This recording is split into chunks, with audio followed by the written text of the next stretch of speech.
Praise the lord. దేవుని పరిశుద్ధ నామానికి మహిమ కలుగునుగాక. అనుదిన దైవ కృపా కార్యక్రమం ద్వారా ఈ దినం దేవుని మాటలు వింటున్న దేవుని బిడ్డలు ఆత్మీయులైన మీ అందరికీ పేరు పేరున ప్రత్యేకమైన వందనాలు తెలియపరుస్తున్నాం. నా దేవుడు నిశ్చయముగా మిమ్మల్ని ఆశీర్వదించి దీవించునుగాక. కీర్తనల గ్రంథం 85వ అధ్యాయం 8వ వాక్యంలో దేవుడైన యెహోవా సెలవిచ్చిన మాటను నేను చెవిన పెట్టెదను అని కోరహు కుమారులు ఈ కీర్తనను రాస్తూ ఉన్నారు. మరి ఈ కోరహు కుమారులు దేవునితో నడిచిన వాళ్ళు, దేవునిలో ఎదిగిన వారు, దేవుని కొరకు ప్రయాసపడిన వారు, వాయిద్యాలు వాయించేవారు, పాటలు పాడేవారు, దేవుణ్ణి ఎంతగానో మహిమపరిచేవారు. మరి వీళ్లు కూడా దేవుని మాటను చెవిన పెడతామని ఒక మంచి తీర్మానం కలిగిన మాటను ఇక్కడ ప్రస్తావిస్తూ ఉన్నారు.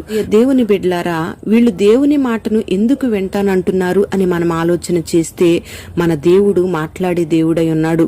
మరి ఆయన నీ క్షేమాన్ని కోరి మాట్లాడే దేవుడై ఉన్నాడు.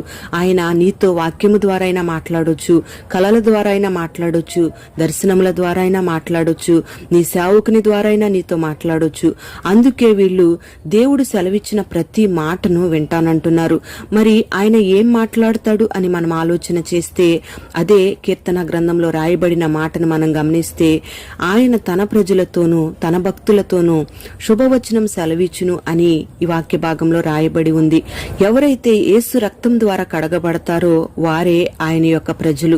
మరి ఎవరైతే ఒక నిబంధన చేసుకుని అంతము వరకు, ఆఖరి శ్వాస వరకు నీతోనే జీవిస్తానని దేవునితో అంటుకట్టబడి జీవిస్తారో, ఒక నిబంధన చేసుకుని ఒక మంచి మనస్సాక్షితో విశ్వాస జీవితం చేస్తారో వారే ఆయన యొక్క భక్తులు. వాళ్లతో శుభవచనం పలుకుతానంటున్నాడు.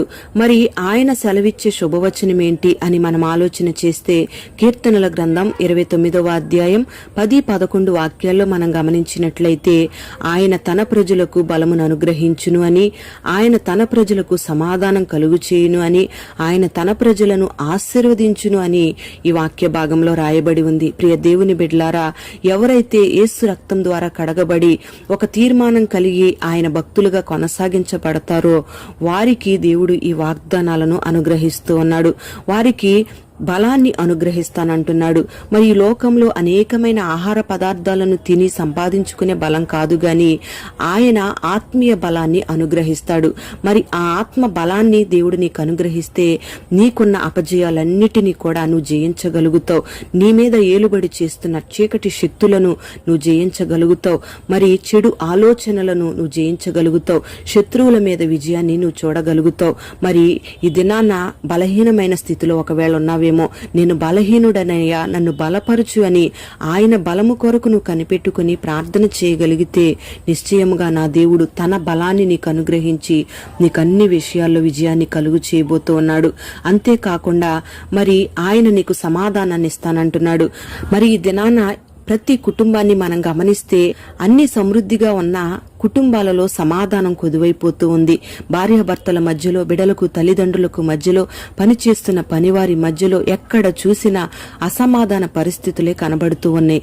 మరి ఈ అసమాధాన పరిస్థితులు తొలగిపోయి నీ కుటుంబం నెమ్మదిగా ఉండాలంటే, మరి నీ హృదయం నెమ్మదిగా ఉండాలంటే నిశ్చయంగా నువ్వు ఆయన రక్తము చేత కడగబడి ఆయన సొత్తుగా మార్చబడాలి. అంతేకాకుండా ఒక మంచి తీర్మానంతో ఆయన మాట విని ఆయన మాట ప్రకారంగా నువ్వు నడుచుకొని ఒక మంచి తీర్మానంతో నువ్వు జీవించగలగాలి. అప్పుడు దేవుడు నిశ్చయముగా ఆయన సమాధానాన్ని నీకు అనుగ్రహిస్తాడు.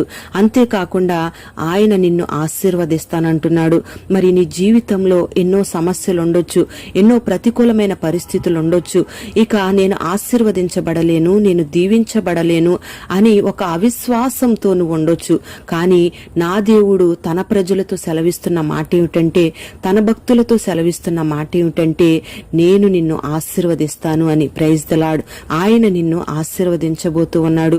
మరి ఈ దినాన ఆయన వాగ్దానాన్ని నువ్వు చేతపట్టుకుని ప్రార్థన చేయగలిగితే నిశ్చయముగా ఈ వాగ్దానాన్ని నువ్వు స్వతంత్రించుకోబోతున్నావు. మరి దేవుడు సెలవిచ్చిన ప్రతి మాటను కోరాహు కుమారుల వలె నువ్వు చెవిన పెట్టి నిశ్చయముగా ఆయన చేసిన ప్రతి వాగ్దానాన్ని నువ్వు విశ్వాసం ఉంచినట్లయితే నిశ్చయముగా నీ జీవితంలో గొప్ప అద్భుతమైన కార్యాలను నువ్వు చూడబోతూ ఉన్నావు.